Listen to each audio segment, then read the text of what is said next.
Well, all right, I said I would make a video on my Optishot about putting and how I use the Optishot to practice putting. And back in the day, I had made a learning tool for myself, very similar to this. However, the one that I made was made of aluminum, a little more durable than this. But I threw this together this morning and made it out of cardboard. And you'll see how I use it as a backswing gauge for controlling power when I do my putting. The backswing gauge kind of works like this. Your putter is here, and you start your putt, and you take your putter back a certain distance, and you make your putt. Longer stroke, longer putt, longer stroke, longer putt, until ultimately you're making a really long stroke and making your putt. So my setup kind of looks like this. I've got the Optishot pad down here, and I've got the zero position of the backswing gauge just near the back row of sensors here. And I've got the 5-inch position, 10-inch, 20-inch, 25, 30, 35, and finally 40 inches of backswing. And if I come to the side and we look at this, you can see that in the area of from about 5 to 20 inches, the putter doesn't really get that high above the ground. But as you get nearer the back, the 25, 30, 35, and especially the 40, the putter has quite a lot of it has been moved above the ground a lot, which means it's got to come back down. So it's got a lot of what I call gravity power. Okay, so I've gone ahead and put the tripod up for a little steadier shot of the situation, and let me more clearly explain what I'm talking about with this gravity aspect of a putt. So when I'm making my putts and I take a backswing, a 5-inch putt, the putter head doesn't move very much above the ground. It's kind of going back very level. And to get it to go forward again, I kind of got to do all the muscle of it. Kind of the same through 10 inches, 15 inches, and even out there at 20 inches, the putter head has not gone up very much. It's staying pretty near the ground. But once I get out to 25, 30, 35, and 40, the putter head has been lifted away from the ground quite a bit. And what that does with someone who putts like me, a pendulum style, is in here, it's pretty stable and doesn't add a lot of power. But as I get back to those where it's more lifted, gravity makes it go at the beginning. So that goes towards your controlling power. You've got one way in here where you're in the flat area where your power is mostly going to be controlled by you. And then you've got this back area when you're going for longer putts where gravity is going to help you get that putter going. All right, so I've got the Optishot turned on, and I was doing some putts here, and you can see these putts laying out here. So let me go ahead and clear the deck. All right, and I'm also going to turn this shot tracer thing on. That's kind of interesting. And let me do a series of the various powers. I'm going to go from a 5-inch putt all the way up to a 40-inch putt with the tracers on. Okay, so here's the first one, a 5-inch putt. Let me turn the sound on my TV.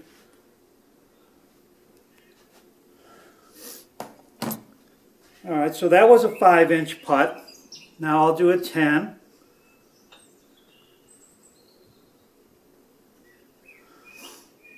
Then a 15.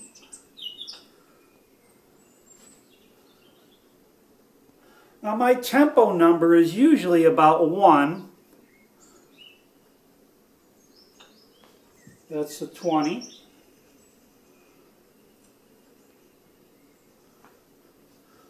Now 25.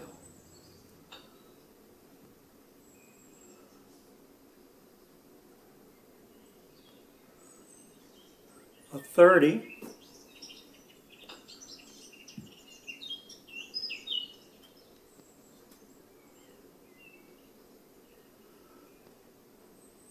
$35.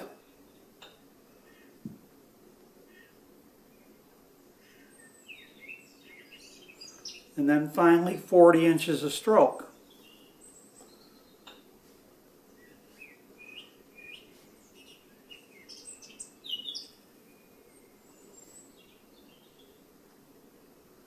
All right, so we can see that this is definitely a left to right breaking putt. And then you can see how my putts were separated as the distance was increased. Let me go to another part of this green. Let's go over here, set myself up with a 30-foot situation. This one looks like it's a left breaker, and do the same exercise. And go from 5 inches. 10 inches,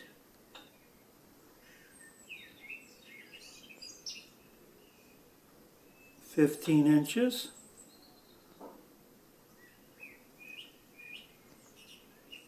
20 inches,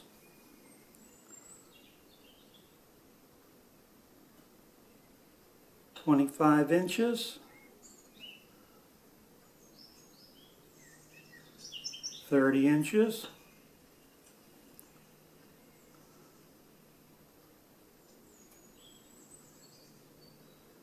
35 inches,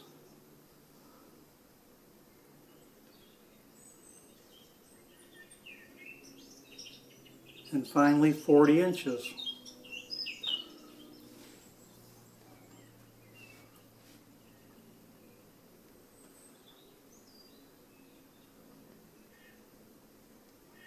Boy, that 40-incher really got out there. Let me try that one again. See if that's really the case.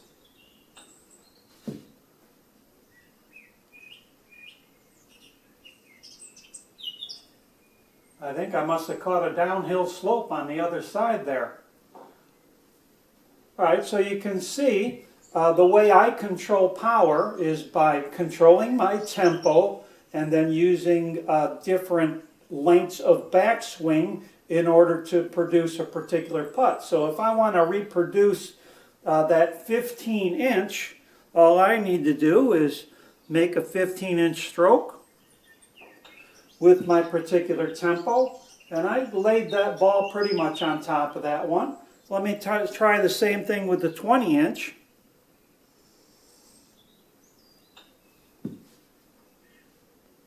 Alright, pretty much laid that one right on top of that one. And then let's see if we can't get a similar result on a 25.